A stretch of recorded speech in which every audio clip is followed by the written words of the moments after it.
अस्सलाम वालेकुम गाइस। तो आज हम लोग जो टॉपिक कवर करने वाले हैं वो है इंडो पैसिफिक रीजन। तो ये एक बहुत इम्पॉर्टेंट टॉपिक है आजकल के करंट अफेयर्स के अंदर। तो कल हम लोगों ने डिस्कस किए थे एशिया के 5 रीजन्स। तो आज हम लोग जो टॉपिक कवर करेंगे वो है इंडो पैसिफिक रीजन। तो चलें आगे हम लोग अपना प्रोसीड करते हैं। तो guys, what is Indo Pacific region? So, Indo-Pacific region is a region lies between east coast of Africa to west coast of Americas, which includes many important seas, जिस तरह हमारा ये ईस्ट चाइना सी है, south China सी, Arabian सी और काफ़ी ज़्यादा seize हैं, बे of Bengal जैसे। और इस सारे रीजन को कहते हैं हम लोग इंडो पैसिफिक रीजन। सही है। तो ये वाला जो रीजन है यहाँ इसमें मिडल ईस्टर्न कंट्रीज भी कुछ कुछ आती हैं, जिस तरह सऊदी अरब, ओमान, यमन और पाकिस्तान भी अपना आता है, इंडिया भी आता है, चाइना और काफ़ी ज़्यादा मेजर सुपर पावर्स आप देख सकते हैं, इंडिया, चाइना, जापान, ऑस्ट्रेलिया। तो ये सारी सुपर पावर्स भी इस रीजन के अंदर ही आती हैं guys. So guys, another important thing to remember is that this region is not geographically defined but it's strategically important, क्योंकि ये जो एरिया है इसके पीछे काफ़ी ज़्यादा राइवलरीज भी हैं, मतलब इंटर रीजन राइवलरीज इस तरह आप ले सकते हैं। चाइना और इंडिया की काफ़ी बड़ी राइवलरी है और इनका आपस में काफ़ी ज़्यादा नेवल कंपटीशन भी है कि हम लोग ये जो सारा कोस्टल एरिया है इस पर हमारा ज़्यादा इन्फ्लुएंस हो। जिस तरह का आप वर्ल्ड वॉर के एक एग्जांपल ले सकते हैं, इस तरह जर्मनी और ब्रिटेन के आपस में नेवल डोमिनेंस के लिए कंपटीशन होता था कि जर्मनी अपनी मतलब जो वेसल्स था वो ज़्यादा करना चाहता था, इंडिया अपनी वेसल सॉरी ब्रिटेन अपनी वेसल ज़्यादा कर रहा था, और मतलब वेसल्स के लिए वो लड़ाई कर रहे थे अपने इन्फ्लुएंस के लिए जो सारा कोस्ट होते हैं। तो इसी तरह अभी चाइना और इंडिया का भी चल रहे हैं, साउथ चाइना सी और जो अरेबियन सी है, और मतलब ये सारी सी जिसके अंदर आते हैं, और यही सारी चीज़ें मतलब बे ऑफ बंगाल भी एक ऐसा ही सी है। मतलब इन सारी सीज के अंदर कंट्रीज जो हैं अपना इन्फ्लुएंस ज़्यादा करना चाह रही हैं, नेवल इन्फ्लुएंस इन्फ्लुएंस और साथ साथ मतलब ये नहीं अपना सारा बजट डिफेंस को ही दे रही हैं, अपने मिलिट्री बजट को ही दे रही हैं, मतलब अपनी टेक्नोलॉजी में भी आगे इन्वेस्ट कर रही हैं। तो ये थिंग है सारी जो हम लोगों ने याद रखनी है। So guys, let's talk about the statistics of this region. तो ये जो सारा रीजन है इसके अंदर टोटल 52 कंट्रीज़ आती हैं, जिसके अंदर एशियन कंट्रीज़ भी हैं और कुछ कुछ super power economic super power countries भी हैं, जिस तरह चाइना है, जापान है, ऑस्ट्रेलिया है, इंडिया है। और साथ ही साथ जो ये 20% टोटल एरिया, लैंड एरिया अर्थ का ये होल्ड करती है, ये जो सारा होल्ड करता है सारा रीजन। और ये जो सारा रीजन है ये 60% वर्ल्ड पॉपुलेशन भी होल्ड करता है, कैरी करता है अपने साथ। और इस एरिया की जो पॉपुलेशन है मोर देन 5 बिलियन है, मतलब काफ़ी ज़्यादा पॉपुलेशन इसी रीजन में है। जिस तरह आप चाइना और इंडिया की ले लें तो इन दोनों की कंबाइन करके अराउंड 3 बिलियन तो तकरीबन इन्हीं की है अप्रॉक्सीमेटली। और साथ ही साथ ये जो सारा जो रीजन है, सारा जो कोस्टल एरिया और सारा जो रीजन है, यहाँ से दुनिया की 2/3 जो सारी ट्रेड होती है यहीं से होती है। और इस जो सारा रीजन है $35 ट्रिलियन इनके अराउंड जीडीपी भी है साथ ही साथ।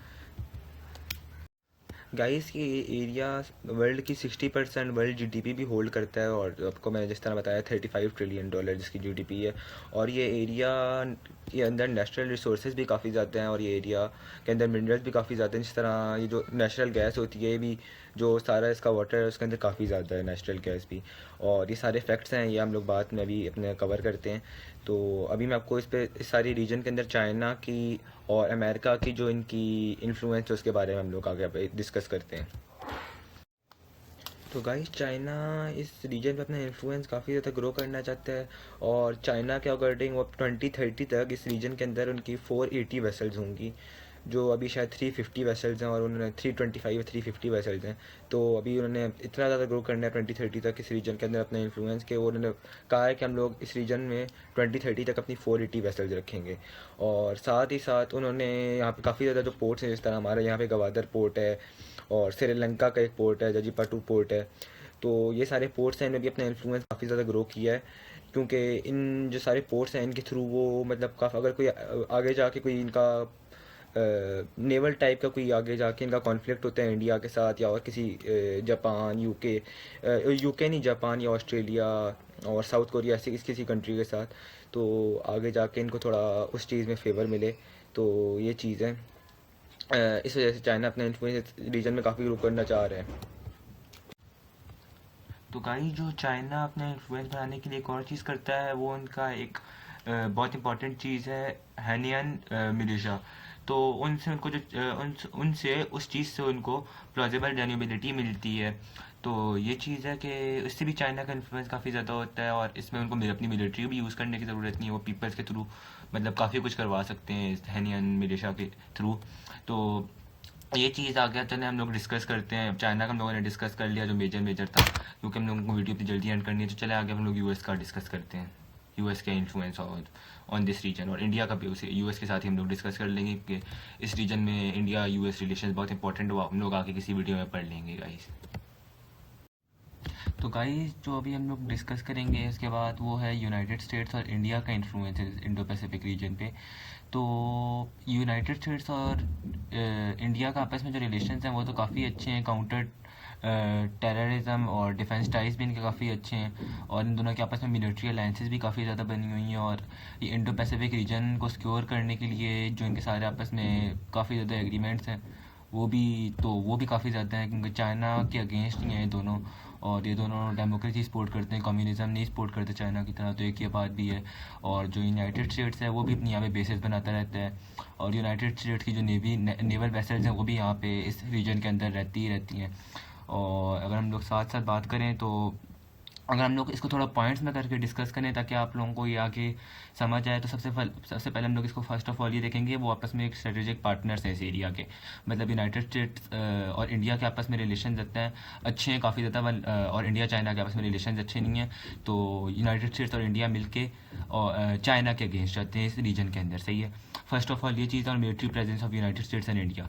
तो इस एरिया में इंडिया ने भी अपनी काफ़ी ज़्यादा वेसल्स रखी हुई हैं इंडो पैसिफिक रीजन के अंदर, और चाइना ने भी। एक ये चीज़ होगी अपने पास, और एक इकोनॉमिक इन्फ्लुएंस। ये दोनों इंडिया और यूनाइटेड स्टेट्स बहुत ज़्यादा मतलब पावरफुल इकोनॉमीज़ हैं। और वैसे चाइना भी एक पावरफुल इकोनॉमी है, लेकिन फिर भी यूनाइटेड स्टेट्स और इंडिया की दोनों मिला के काफ़ी ज़्यादा जीडीपी है। तो ये बात है कि इकोनॉमीज़ इन दोनों ये काफ़ी ज़्यादा अच्छी हैं, अपने बजट्स दे सकती हैं, मतलब ये सारा एरिया सिक्योर करने के लिए इनके पास बजट्स हैं कि ये लोग दे सकें। तीसरी चीज़ ये होगी। उसके बाद बाकी यही मेन 3 रीज़न हैं, लेकिन चलें आगे फिर मैं आपको और बता देता हूँ कि अलाइंसेज इनकी काफ़ी ज़्यादा है। मतलब यूनाइटेड स्टेट्स और इंडिया के आपस में अलाइंसेज काफ़ी ज़्यादा, मतलब काउंटर टेररिज्म और डिफेंस टाइज, मतलब एक दूसरे के साथ मिलिट्री अलाइंसेज। तो यही चीज़ थी, मतलब ये कुछ पॉइंट्स हैं कि इनका जो इन्फ्लुएंस है, ये सारे जो रीजन्स हैं इन दोनों के आपस में अच्छे रिलेशन, और इन सारे रीजन्स की वजह से जो इनके सारे आपस में टाइज हैं वो काफ़ी अच्छे हैं, और इनका इन्फ्लुएंस भी इस रीजन पे काफ़ी ज़्यादा बढ़ता है यूनाइटेड स्टेट्स और इंडिया का। और यूनाइटेड स्टेट्स है वो उसने भी अपने काफ़ी ज़्यादा पोर्ट्स बनाए हुए हैं और बेसेस बनाई हुई हैं अपनी यहाँ पे इंडो पैसिफिक रीजन की, यहाँ पे काफ़ी ज़्यादा पोर्ट्स वाली साइड पे ये चीज़ है। और बस यही था गाइस, और आज की सारी वीडियो में इतनी। इस चीज़ पे मैं पार्ट 2 भी बना लूँगा और इसकी डिटेल वीडियो भी बना लूँगा। तो आज मैंने आपको सारी बेसिक इन्फॉर्मेशन ही दी है। तो अगर आपको इसकी डिटेल वीडियो चाहिए तो मुझे बताना, तो अपने 2-3 अभी जो नेक्स्ट वीडियोज़ हैं उसके बाद फिर हम लोग आगे जाके दोबारा इसका पार्ट 2 और डिटेल वर्जन बना देंगे। तो चलें गाइस, आज की सारी वीडियो में इतना ही। Thank you. अगर आप लोगों को कुछ समझ ना आया हो तो आप मुझे कमेंट्स में बता सकते हैं। नेक्स्ट वीडियो इंशाल्लाह मैं टारगेट करूँगा उसी के बिना। तो चलें गाइस, आज की सारी वीडियो में इतना ही। अल्लाह हाफिज़ एंड गुड बाय।